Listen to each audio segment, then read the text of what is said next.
As an administrator for Course Catalog, you'll have the ability to publish content to the live website.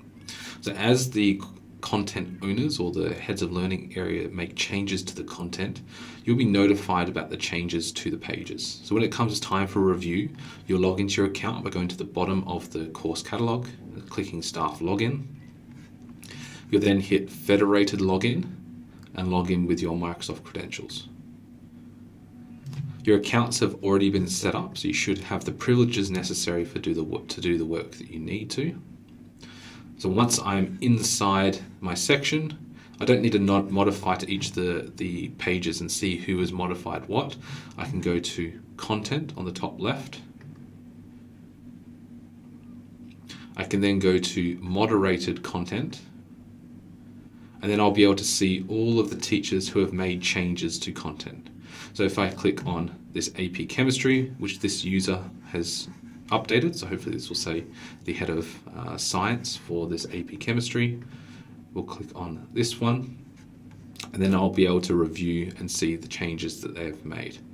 So at the moment I can see they've made this change here, so if I'm not happy with that, I can press Edit on the top of the page.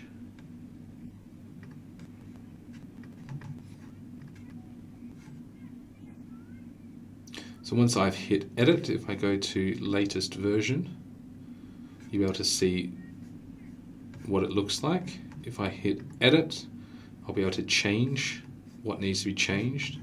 If I look at revisions, it'll show me the difference between the different sections. I can choose which one I'm happy with, or I can also roll back to previous versions if a large mistake was made. But under the Edit, I can read through, make sure I'm happy with it. I can see they've just added that word there, so I'm going to delete that one. Happy with everything. All I need to do is set for publish.